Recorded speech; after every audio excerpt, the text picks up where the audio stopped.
A ministra Rosa Weber, presidenta do Supremo Tribunal Federal, liberou para julgamento a ação que discute a possibilidade de descriminalizar o aborto em gestantes com até 12 semanas de gravidez. Ainda não há data, no entanto, para análise do caso no Supremo. Na prática, a discussão é se a mulher grávida ou quem realiza o procedimento deve responder na justiça e, eventualmente, ser punido pelas ações. Atualmente, a interrupção da gravidez é permitida nos casos de estupro e risco para a vida da mulher ou se o feto for anencéfalo.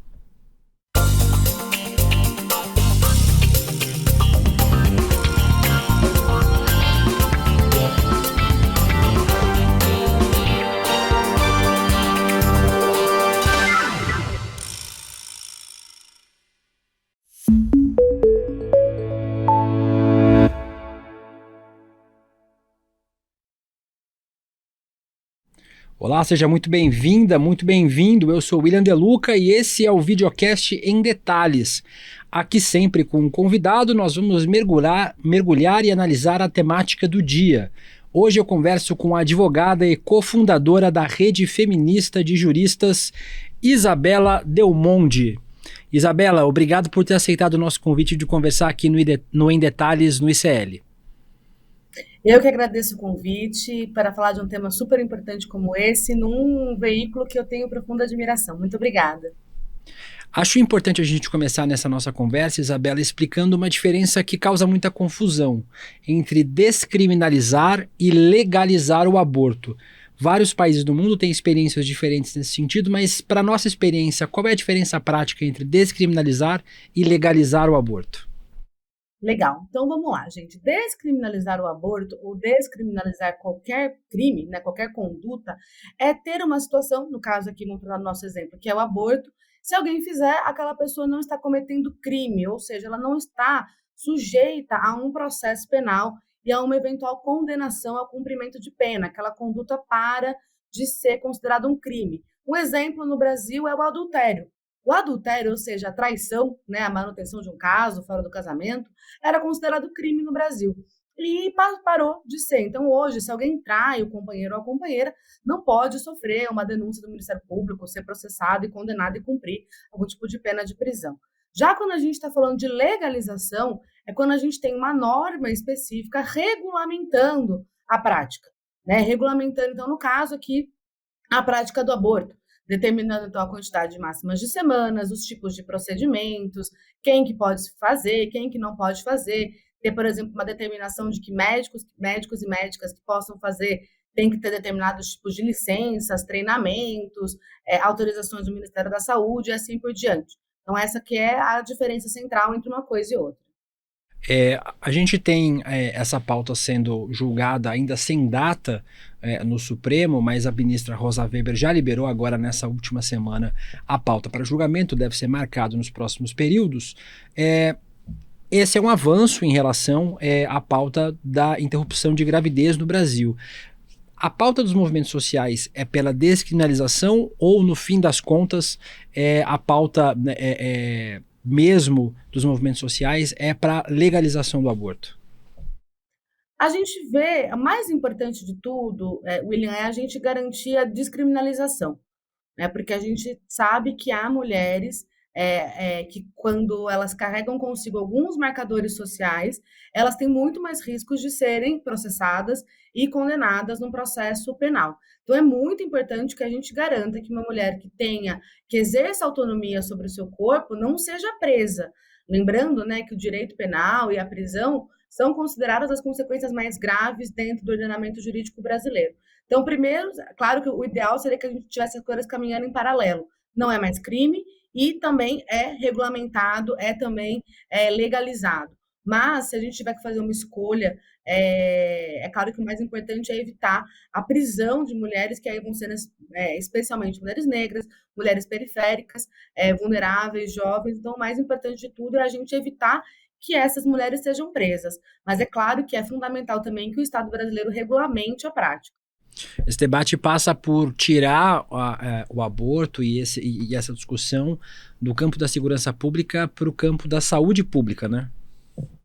Sem dúvida alguma, né? O aborto não é uma questão criminal. Isso ser tratado como crime é um reflexo de uma sociedade machista e misógina que tutela, né, que permite ao Estado a tutela do corpo de mulheres. Acho que a gente pode fazer aqui, William, um paralelo com o que a gente viu acontecendo na pandemia.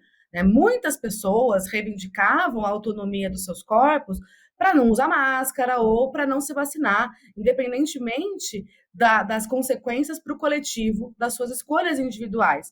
Então, a criminalização do aborto, ela é sim uma forma do Estado manter uma tutela das mulheres e reservar às mulheres ainda a percepção de que somos apenas máquinas reprodutoras, né, que a nossa função é reproduzir, e mais do que isso, de que somos nós as responsáveis por uma gravidez, quando nenhuma mulher engravida sozinha, né? Então é muito importante que a gente desloque essa discussão do tema da segurança para o tema de saúde pública, porque as mulheres, sendo permitido ou sendo proibido, as mulheres estão realizando a interrupção das suas gravidezes, por N motivos. Né, mas elas estão realizando. E a partir do momento que isso é um crime, a gente tem a vida das mulheres e também a vida, muitas vezes, dos seus filhos, porque muitas das mulheres que abortam já são mães, em risco.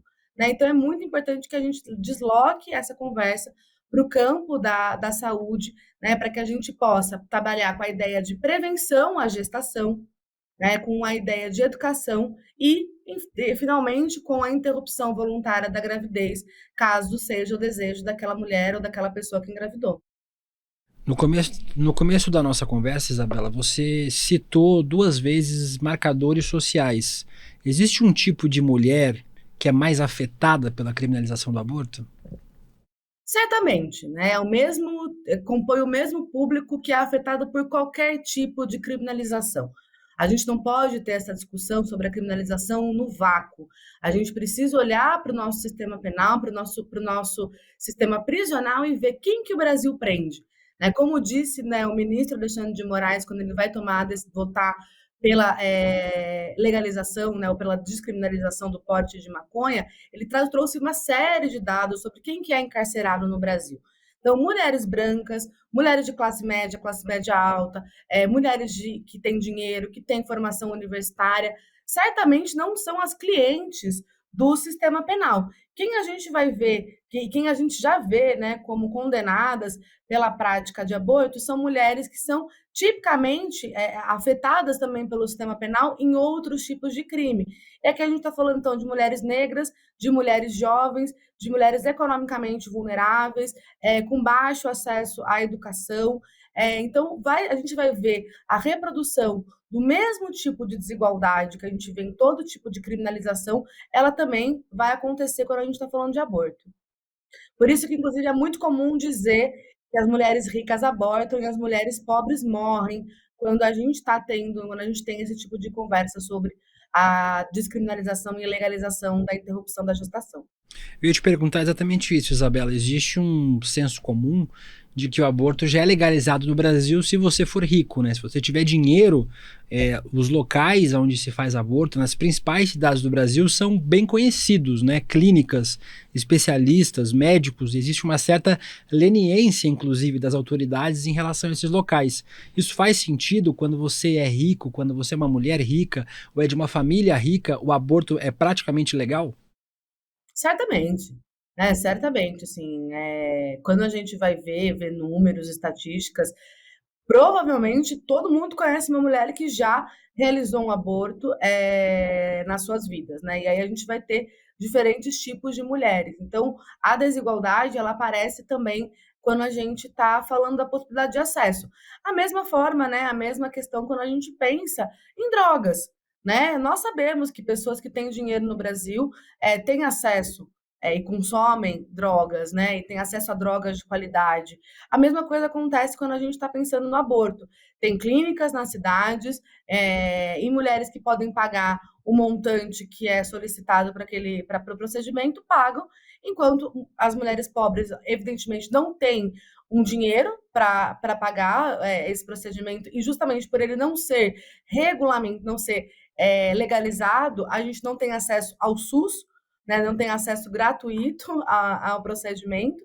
Então, essas mulheres muitas vezes não têm dinheiro e vão ter que recorrer a práticas, enfim, domésticas arriscadas, né, como agulha de crochê, como qualquer tipo de objeto perfurante introduzido dentro das suas vaginas com a intenção, né, de atingimento do útero. E isso, é claro, coloca essas mulheres em riscos de infecção, de perda, né, do útero e até mesmo, evidentemente, risco de morte, né? Ao passo em que as mulheres que têm dinheiro podem ir numa clínica com toda a higiene, com todo o acolhimento humanizado, terem ali o apoio da sua família e terem dinheiro para pagar por esse procedimento. Então, sim, o aborto ser criminalizado no Brasil é uma limitação de acesso a direitos às mulheres sem dinheiro.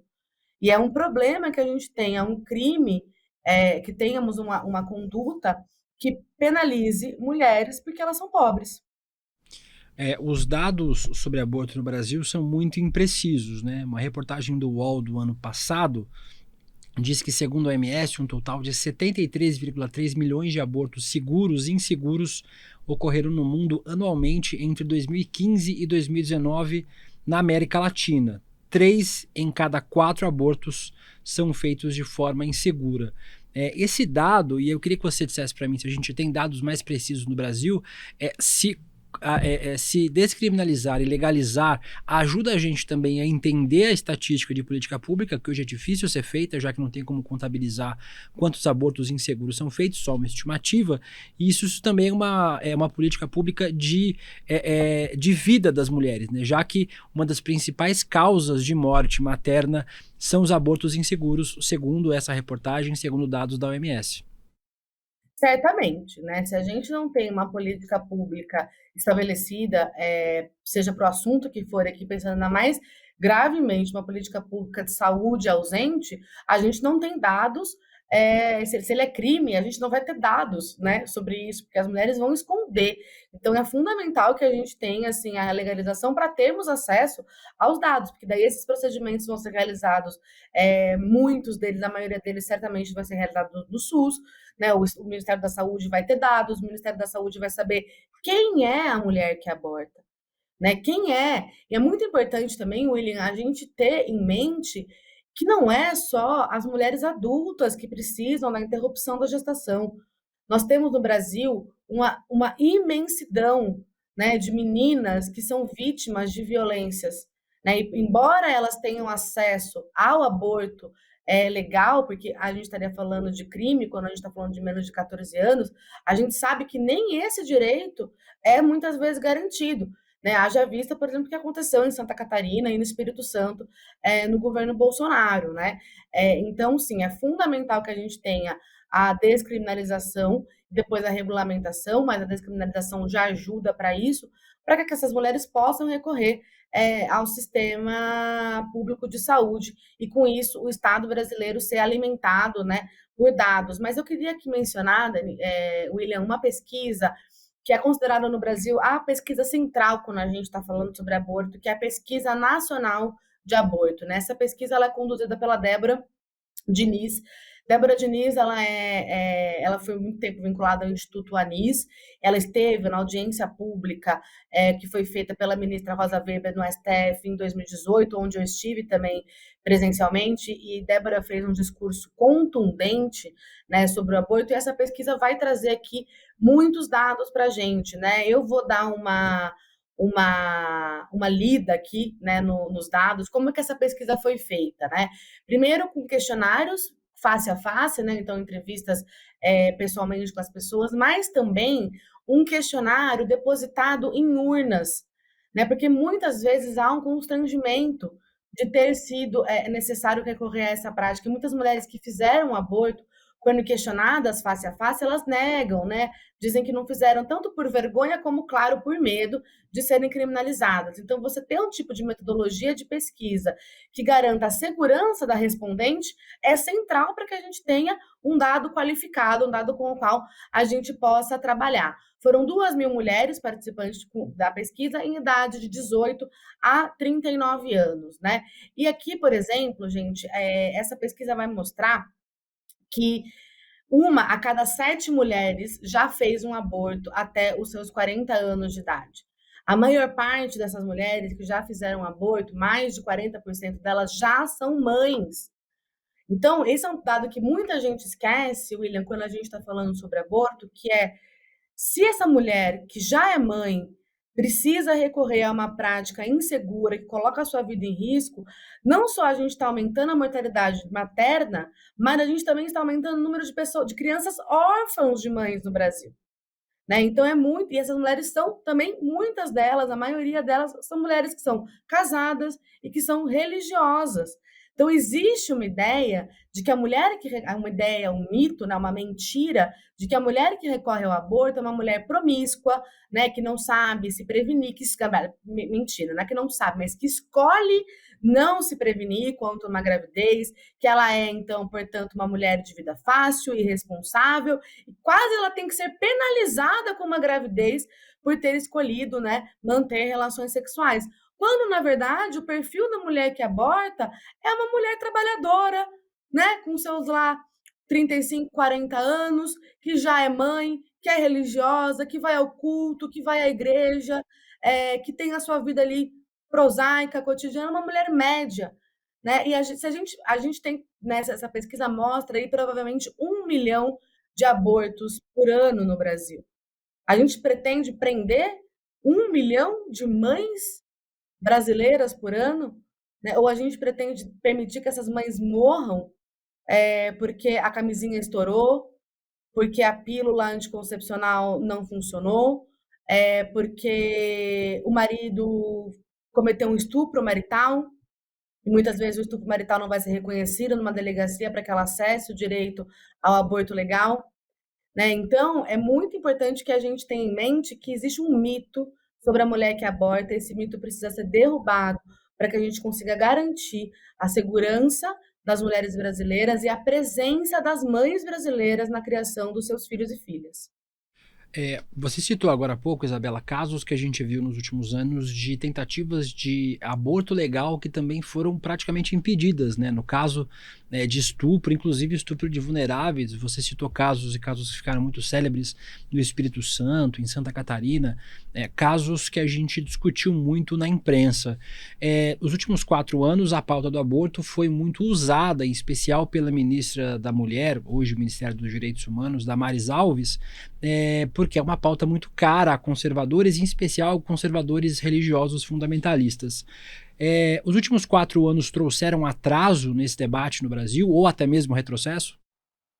Ah, certamente houve, né? A gente está, por exemplo, eu falo aqui da cidade de São Paulo. Na cidade de São Paulo tem um hospital referência nacional, que é o Hospital Pérola Baito, o Hospital Referência Nacional para a Saúde das Mulheres. E esse hospital sempre foi conhecido por performar e por realizar abortos legais, sem nenhum tipo de óbice para a mulher que recorria a ele. E isso caiu, isso mudou, isso parou de acontecer. Né? A gente está enfrentando o óbice para o acesso ao aborto legal, né? Porque um dos motivos centrais, a lei brasileira, ela não determina o prazo de gestação para a realização do aborto legal. Nós temos uma nota técnica do Ministério da Saúde que determina que é no máximo de 22 semanas, né? Esse prazo. Mas essa nota técnica ela não tem força de lei. Né? Então, ela não tem que ser utilizada para causar óbice ao acesso a um direito, sendo que a lei não determina qual é o prazo máximo para que seja realizado o abortamento. Né? Então, é muito importante que a gente tenha em vista que hoje, mesmo sendo legal, em algumas situações, por exemplo, tem muitos hospitais que informam para as vítimas de estupro que elas precisam apresentar um boletim de ocorrência para que seja feito o abortamento por conta de uma gestação advinda de um estupro. E isso não tem nenhuma fundamentação legal. O Código Penal não fala que o aborto vai ser acessível mediante a apresentação de boletim de ocorrência. Né? Então, a gente tem muitas pontas soltas que são utilizadas por conservadores, inclusive pessoas conservadoras nas pontas dos serviços, né? Médicos e médicas e enfermeiras, que muitas vezes vão causar óbice para o acesso à gestação, que foi o que acabou acontecendo com o caso da garota de Santa Catarina. E outra coisa, né? É muito importante que a gente tenha a dimensão que, como a gente tem muitas meninas que são vítimas de violência sexual no Brasil, muitas vezes elas não sabem que estão grávidas. E as suas mães, os seus pais, os seus cuidadores também não sabem, porque ninguém vai imaginar que uma menina de 10 anos, 11 anos está grávida. Vai ser a última coisa que vai passar na cabeça de um pai ou de uma mãe ao ver mudanças no corpo da filha, e ela vai descobrir essa gestação tardiamente, e por conta dessa limitação presente na nota técnica do Ministério da Saúde, há juízes e há promotores que alegam que, olha, agora você não pode mais fazer, porque já passou de 22 semanas. Mas essa gestação foi descoberta com 23 semanas pelos responsáveis por aquela criança. E ela vai ser penalizada por uma violência sexual cometida contra ela por causa de uma nota técnica do Ministério da Saúde. Isso não faz nenhum sentido. Né? Então, certamente a gente teve atrasos muito grandes, né? A conversa ficou parada no Brasil, quando a gente está falando do governo Bolsonaro. A gente está falando de um debate de saúde pública e nesses debates a gente costuma ouvir o que a ciência diz, né? Você acha que os argumentos religiosos devem ser levados em consideração nesse debate público sobre o aborto? E em relação aos argumentos científicos, existe um consenso, pelo menos de boa parte da comunidade científica, de até quando esse aborto deve ser realizado? Ou se, nas experiências de outros países, por exemplo, isso já não é mais levado em conta? Eu, particularmente, acredito que os argumentos religiosos não devem ser levados em consideração. Tá? Por alguns motivos. Primeiro, porque o Brasil é constitucionalmente um Estado laico. Como um Estado laico, ele não pode se guiar por preceitos de uma ou outra religião. E esse é um outro aspecto. As religiões divergem entre si. Né? Então, há religiões, por exemplo, que sabemos que são contra a transfusão de sangue e são contra o transplante de órgãos. A gente acredita que o Brasil tem que parar de fazer transplantes de órgãos porque determinada religião é contra que seus praticantes realizem transplantes. O Brasil tem que deixar as pessoas morrerem na mesa de cirurgia por falta de sangue, porque há religiões que são contra a transfusão sanguínea. Então, para mim, os debates, claro, a gente tem que respeitar mulheres que, por serem de determinada religião, escolhem não fazer o aborto. O aborto é uma escolha individual, mas nunca um preceito religioso ou as percepções individuais de alguém devem nortear as decisões de saúde pública, de saúde coletiva. Né? Então, esse é um ponto aqui que, para mim, é central. E com relação à sua segunda pergunta do prazo, né? Tem países, eu acredito que foi na Colômbia, mas também talvez possa ter sido no México, mas eu acho que foi na Colômbia, em que foi autorizada a interrupção da gestação a qualquer tempo. Né? A qualquer momento da gestação foi autorizada a interrupção, sem qualquer tipo de limitação. O que normalmente a gente vê acontecendo em outros países é sim ter uma limitação entre 12 e 20, 25 semanas, né? A gente tem aqui uma limitação. O que está sendo solicitado na DPF apresentada pelo PSOL são 12 semanas, né, de tempo gestacional, e é um tempo absolutamente razoável, sem sofrimento fetal e etc., para que seja realizada o abortamento. Você falou, Isabela, sobre as experiências de outros países, citou México e Colômbia. Dos 13 países da América do Sul, 6 já legalizaram ou descriminalizaram a interrupção da gravidez. Mais recentemente, Argentina, Chile, Colômbia são as experiências aqui na América do Sul. Queria que você falasse um pouquinho, para a gente já chegar no final da nossa conversa, sobre como é que tem sido essas experiências em outros países. Existe um debate que é muito comum, que se a gente legalizar o aborto, o número de abortos vai explodir, mulheres vão abortar o tempo todo, mais ou menos como fazem em relação à legalização das drogas, né? Que as pessoas vão consumir mais drogas.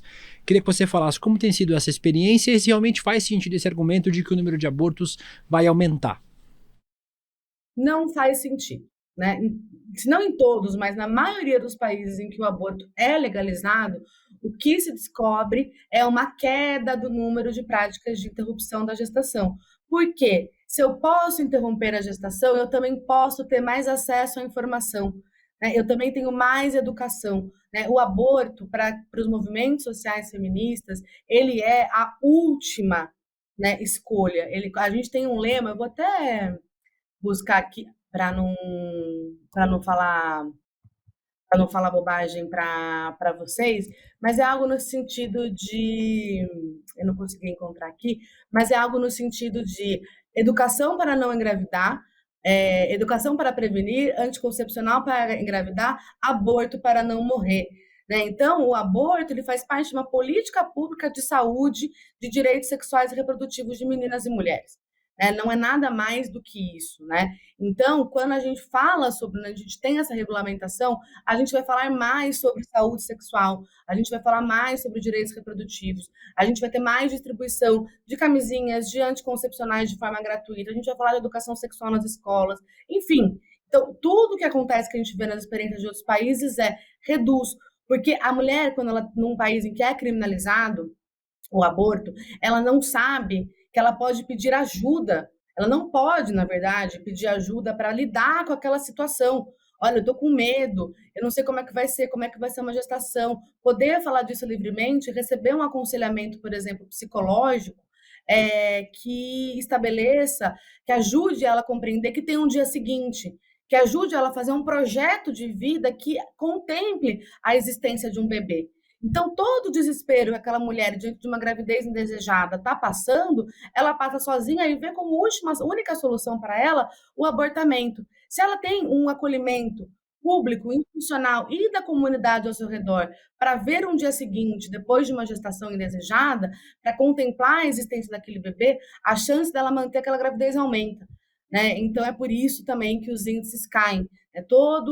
Faz parte de um ecossistema de acesso a direitos, à informação e, no último limite, a garantia da autonomia sobre os nossos próprios corpos. O programa Em Detalhes conversou hoje com a advogada e cofundadora da Rede Feminista de Juristas Isabela Del Monde sobre descriminalização e legalização do aborto aqui no Brasil. Isabela, obrigado por ter aceitado o nosso convite e por ter conversado com a gente aqui do ICL e do Em Detalhes. Eu que agradeço pelo convite e espero que o Brasil consiga alcançar os nossos vizinhos da América do Sul, da América Latina, num sentido de garantir a autonomia de meninas e mulheres sobre os seus próprios corpos. Obrigado, Isabela. Obrigada a vocês. Vou aproveitar para fazer uma chamada para vocês para a palestra gratuita com a Monja Cohen, Como Vencer a Ansiedade e o Estresse, com moderação do nosso Eduardo Moreira, no dia 28 de setembro, às 8 horas da noite. Inscreva-se em icl.com.br/emdetalhes. O videocast Em Detalhes fica por aqui. O próximo episódio vai ao ar às 10h30 da manhã, ao vivo no YouTube, por onde você acompanha toda a programação do ICL Notícias, sempre de segunda a sexta-feira. Você também pode acompanhar o Em Detalhes nas principais plataformas de áudio. Para quem acompanha essa transmissão ao vivo no YouTube, você fica agora com o videocast Mercado e Investimentos, com André Campedelli e Débora Maganha. Lembrando que às 6 horas da noite a gente tem ICL Notícias, segunda edição. A gente se vê. Monja Cohen é uma missionária zen budista que, depois de viver 12 anos no Japão, voltou para o Brasil para espalhar seus ensinamentos. Ela já escreveu mais de 20 livros que venderam mais de 1 milhão de cópias e vai estar com o ICL no dia 28 de setembro para conversar sobre como vencer o estresse e a ansiedade. Um encontro imperdível e que, para você participar, é só clicar no link aqui em cima ou aqui embaixo e se inscrever gratuitamente.